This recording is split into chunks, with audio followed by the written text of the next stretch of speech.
Some mysteries begin with a crime, others begin with a body. This one began with a woman who officially never existed. On November 29, 1970, hikers walking through Norway's Isdalen Valley noticed something unusual between the rocks. At first, they thought someone had been camping. Then they moved closer. Lying on the ground was the burned body of a woman. She carried no identification, no passport, no wallet.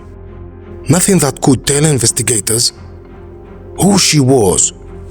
But that was only the beginning. Within days, police would discover something far stranger. Suitcases filled with wigs, fake names, multiple passports, encrypted notes, and evidence suggesting that this woman had spent years hiding her true identity. More than 50 years later, no one has been able to answer the simplest question of all. Who was the Isdal Woman? The morning of November 29th, 1970, was cold even by Norwegian standards. Late autumn had already stripped much of the forest surrounding Bergen. Leaves covered over the narrow trails. Moist air drifted through the valley. Locals knew the place well. Its official name was Isdalen, but many called it Death Valley. Not because of legends, but because the steep cliffs had witnessed several fatal accidents over the years. It was never considered dangerous to visit, only unforgiving. That afternoon, a father and his two daughters decided to take a walk through the valley. The trail was quiet. Only the sound of wind moved through the trees. Nothing suggested that history was waiting only a few meters away. As they climbed over uneven rocks, something caught their attention. There was a strange smell. Not smoke, not wet earth. Something far more disturbing. The family followed it cautiously. A few more steps, and they froze. Hidden among the stones lay the body of a woman. She was lying on her back. Her clothes had been badly burned. The surrounding ground showed signs of fire, yet the forest itself had not caught fire. The father immediately gathered his daughters. They hurried back toward the nearest road. Police arrived shortly afterward. The area was secured.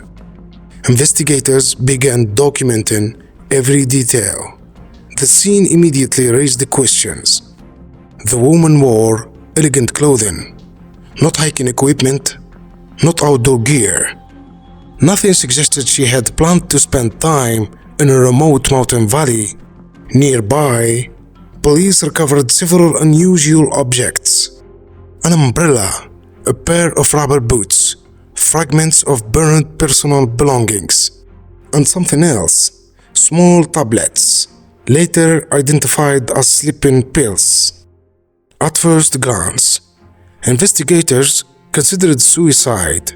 It appeared possible, but within only a few hours, that theory began to weaken, because almost everything capable of identifying the woman had been deliberately removed. No identification, no driver's license, no passport. Even the labels inside her clothing had been carefully cut away. Someone had gone to extraordinary lengths to erase her identity.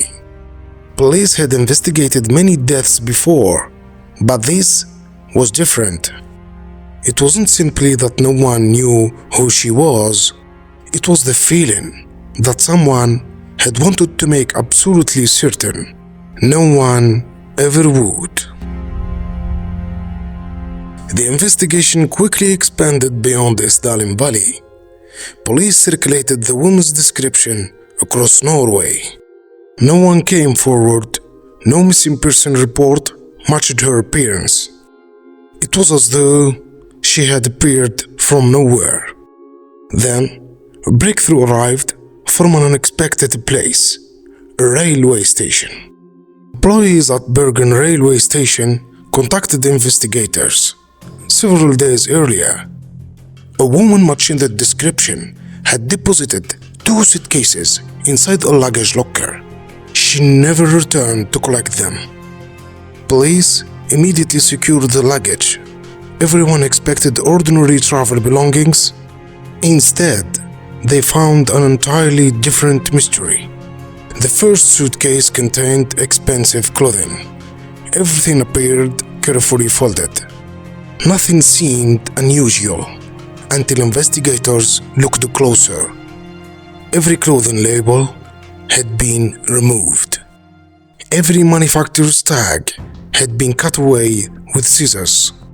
Even the smallest identifying marks were gone. It was no accident. Someone had taken the time to erase every clue. The second suitcase proved even stranger. Inside, police discovered several wigs, different colors, different styles, as if one woman had wanted to become several different people. There were sunglasses, cosmetics, maps, notebooks, and multiple pairs of elegant shoes. Then, investigators found something they had not expected: a collection of handwritten notes. At first glance, they looked meaningless. Only letters, numbers, short combinations, no complete sentences, no obvious language, just page after page of coded symbols. Experts were called in. Slowly, the pattern began to emerge. The notes were not random. They appeared to record dates, cities, and travel routes. The woman had moved constantly from one European country to another, never staying long, never following a predictable pattern. The police now faced an uncomfortable possibility. This was no ordinary tourist.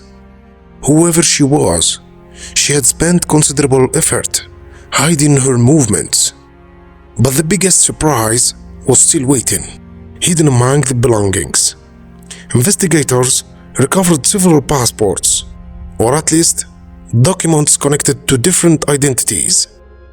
Different names appeared throughout the evidence, yet photographs suggested they all belonged to the same woman.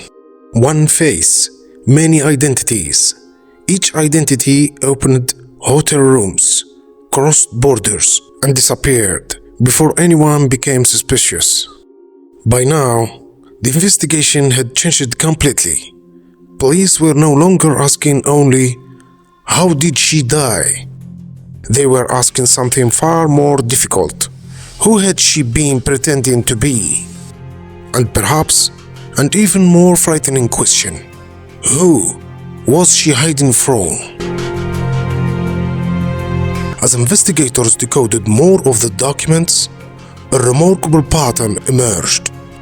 The woman had traveled across Europe for months, perhaps even years.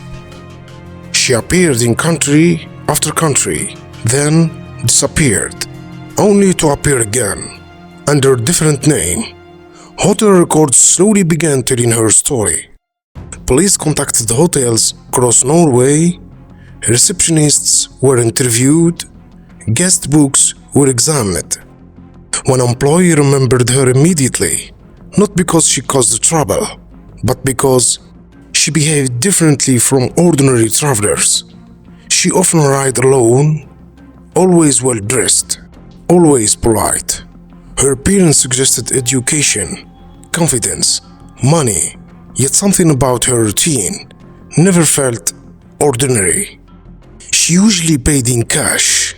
She avoided unnecessary conversation, and she rarely stayed more than a few nights. Sometimes she checked out unexpectedly, without giving any explanation. As investigators compared hotel records, a strange habit became impossible to ignore. Whenever she registered, she used a different identity, different names, different nationalities, different occupations. On one occasion, she claimed to be Belgian.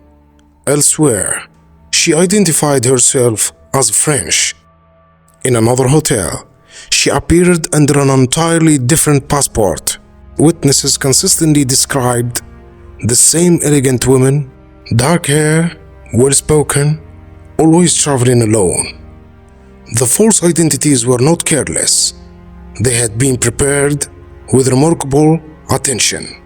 Even her handwriting changed slightly from one registration card to another, as if she were practicing different versions of herself. Police soon realized finding her real name would not be easy. Every trail led to another disguise. Then came another curious detail. Several hotel employees recalled that she preferred rooms facing open spaces, mountains, harbors, or main streets. Rarely did she choose rooms overlooking enclosed courtyards. At first, the observation seemed meaningless, but investigators wondered, was she simply enjoying the view, or watching who might be watching her? Another witness remembered something even stranger. Occasionally, the woman appeared to leave her hotel for only a short time. When she returned, her hairstyle was different. Sometimes, even the color appeared to have changed. Police immediately remembered the wigs found inside her suitcase. Suddenly, those wigs no longer looked like ordinary fashion accessories. They looked like tools designed to become someone else. Yet despite all these discoveries, one fact remained astonishing. Nobody remembered her having close friends. No family, no traveling companions, no visitors. She always seemed alone, completely alone. The investigation now faced an unsettling reality. The mysterious woman had crossed international borders, used multiple identities, changed her appearance, and left almost no trace behind. Whoever she truly was, she had spent enormous effort making sure the world would never know her real name. But investigators were about to uncover one final clue, a clue that would push the entire case into the shadows of the Cold War. The coded notes quickly became one of the investigation's highest priorities. At first, they appeared impossible to understand. Rows of letters, numbers, short symbols.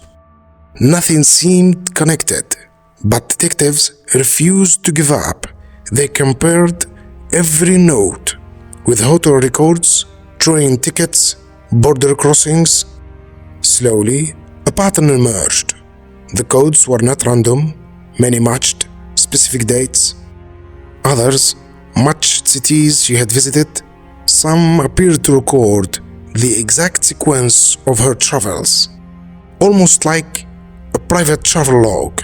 Yet something still didn't fit. Ordinary tourists do not encrypt hotel stays, nor do they remove clothing labels, nor travel across Europe using different identities. Investigators began reviewing witness statements again, this time looking for details they had ignored.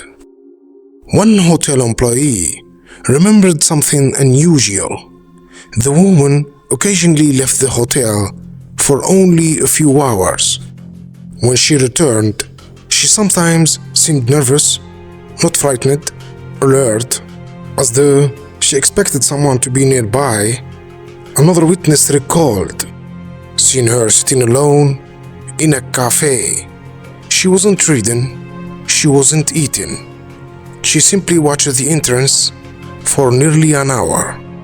Then she stood up, walked outside, spoke briefly with an unknown man, and disappeared. No one knew who the man was or what they discussed. Police searched for him. Nothing. It was as if he had vanished as completely as she had.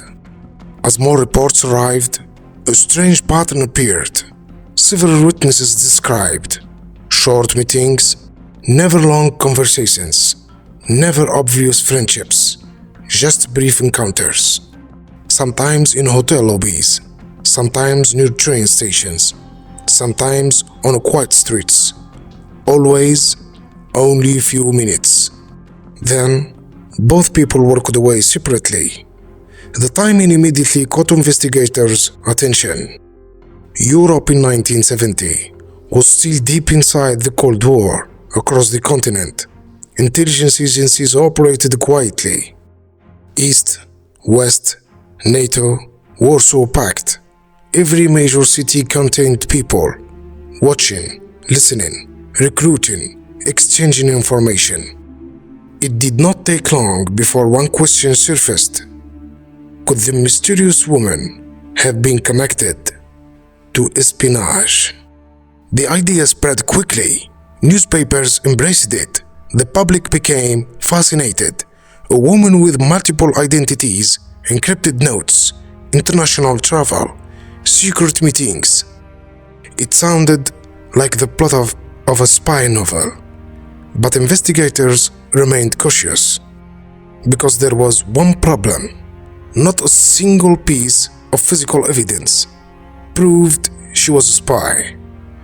No classified documents, no radio equipment, no hidden cameras, no microfilm, nothing.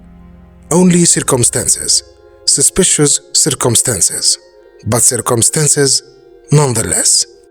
Still, the possibility could not be ignored, because every new discovery seemed to point toward a life built entirely on secrecy. A life where trust could be fatal, and where revealing your real name might cost everything. The Norwegian police refused to treat the case as an ordinary death. Too many questions had no answers. The investigation grew rapidly. Fingerprint specialists were called. Forensic experts examined every item recovered from the scene. Detectives contacted police agencies across Europe. Surely, someone had seen this woman before, but every search ended the same way. Nothing, no criminal record, no missing person report, no confirmed identity. It was as though she had spent years erasing herself. Then, the autopsy was completed. Doctors confirmed the woman had suffered extensive burns, but the fire had not been the only cause of death. Large amounts of sleeping pills were found in her body. Even more disturbing, tests revealed carbon monoxide in her lungs. That detail immediately caught investigators' attention. It suggested she was still breathing when the fire began. Police now faced an even darker question. Had she taken the pills herself, or had someone forced them upon her? The evidence offered no clear answer. Forensic teams carefully examined the ground surrounding the body. There were signs of fire, scattered personal belongings, burned objects, but there were no obvious footprints leading away, no signs of struggle, no weapon, no evidence that another person had remained there for long. It was an unusually clean scene, almost too clean. Investigators then returned to the suitcases. Every object was photographed, every receipt examined, every piece of paper analyzed. One discovery stood out.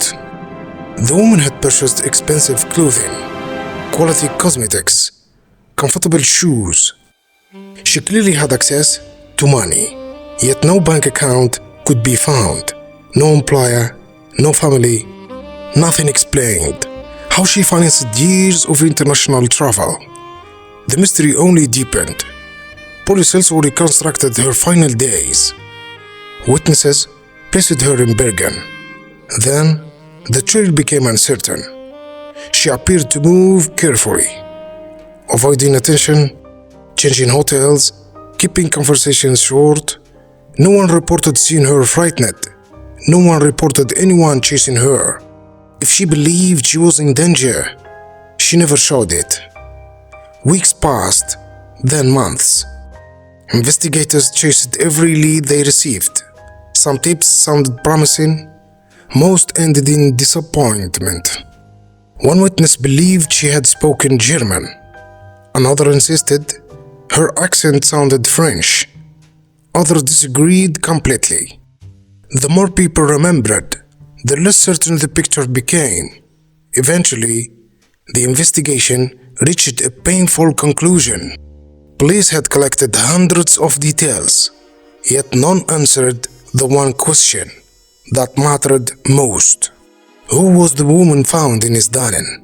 And perhaps even more importantly, why had someone worked so hard to erase every trace of her existence? The case remained open, but the investigation was slowly running out of answers. Months passed, then years. The investigation remained open, but no breakthrough ever came. Without a confirmed identity, every explanation became little more than a theory. Some were supported by evidence, others by imagination. Yet one by one, investigators examined them all. From the very beginning, this was the theory that captured the public's attention. Europe in 1970 was divided by the Cold War. Behind ordinary cities, a silent battle was taking place. Intelligence agencies moved quietly across borders. False identities were not uncommon, neither were coded notes. The Isdal Woman seemed to fit that world. She traveled constantly. She used different names. She changed her appearance. She left almost no trace behind. To many observers, the conclusion appeared obvious. She had been a spy. Some researchers pointed to another detail. During her travels, she visited locations near military facilities. Coincidence? Perhaps, or perhaps not. But investigators faced one serious problem.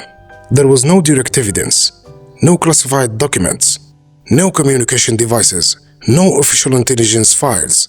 Nothing proved she had ever worked for any government. The theory remained possible, but never confirmed. Others proposed a very different explanation. Perhaps the woman was involved in international smuggling. She crossed borders frequently. She carried cash. She avoided attracting attention. Fake identities could have protected illegal operations. Yet once again, the evidence fell short. Police never discovered contraband, hidden compartments, or financial records connecting her to criminal organizations. The idea explained some details, but ignored many others. Some investigators suggested there may have been nothing political at all. Perhaps she simply wanted to disappear. Some people create new identities to escape dangerous relationships, financial problems, or painful pasts. Maybe she spent years reinventing herself, moving from country to country, never staying long enough for anyone to know her. It was quite our theory, a more human one, but it struggled to explain the coded notes, the carefully removed clothing labels, but the extraordinary effort to erase every trace of her identity. There was another possibility. One investigators could never completely dismiss. Perhaps someone else was present. The sleeping pills, the fire, the missing identity. Together, they raised an uncomfortable question. Could someone have staged the scene? Could important evidence have disappeared before police arrived. The investigation searched carefully, but no witness ever reported seeing another person leave the valley. No fingerprints, no weapon, no reliable suspect. If murder had taken place, whoever was responsible left almost nothing behind. Each theory answered one question, only to create another. The spy theory explained the false identities, but not the death. The suicide theory explained the sleeping pills, but not the erased identity. The murder theory explained the mystery, but lacked evidence. Every road ended the same way, with uncertainty. More than 50 years later, no theory has been accepted as the final truth, because no theory explains everything. History has solved countless mysteries, lost ships, forgotten crimes, even identities once believed impossible to uncover. Yet, some cases refused to surrender. The Isdal Woman is one of them. More than 50 years have passed. Technology had advanced beyond anything investigators in 1970 could have imagined. DNA analysis, digital archives, international databases, facial reconstruction, genealogical research, tools capable of solving cases once thought impossible. And yet, the woman found in Isdalen still has no confirmed name. That fact alone makes her story extraordinary. Over the years, investigators reopened the case several times. Old evidence was re-examined. Witness statements were reviewed again. Modern forensic techniques were applied wherever possible. Each new investigation raised hope. Each one ended with the same unanswered question: who was she? Some mysteries survive because evidence disappears. Others because there was never enough evidence to begin with. The Isdal Woman seems trapped between both worlds. Too many clues to ignore. Too few clues to solve. Her belongings told investigators how carefully she protected her identity, but they never explained why. The coded notes revealed where she had traveled, but never her destination. The hotel records showed the names she borrowed, but never the one she was born with. Even today, researchers continue researching. Newspapers still revisit the case. Documentary filmmakers return to the evidence. Online communities compare forgotten records. Some believe the answer is hidden inside an overlooked archive. Others think the truth disappeared forever, long before her body was found. Perhaps that is why the Isdal Woman continues to fascinate people around the world, because the mystery is no longer only about one unidentified woman. It has become a reminder that even in the modern world, a person can still vanish, not only from life, but from history itself. On a quiet hillside above the city of Bergen, the wind still moves through Isdalen, the same valley, the same rocks, the same silence. Visitors walk its trails today, often unaware that one of Europe's greatest unsolved mysteries began there. The woman whose true name may never be spoken has become part of the landscape itself. Not because history remembers her, but because history never learned who she was. Perhaps she was a spy. Perhaps she was a simple traveler, living a life no one else understood. Or perhaps the truth lies somewhere between those possibilities. Until new evidence appears, the Isdal Woman remains exactly what she has been for more than half a century. A face without a name, a life without a history, and a mystery still waiting for an answer. If you enjoyed exploring one of history's greatest unsolved mysteries, subscribe for more true documentaries where evidence, history, and the unknown collide. Until next time, stay curious and remember, sometimes the greatest mystery is not how someone died, it's how they lived without anyone ever knowing who they really were. Reality has built-in errors.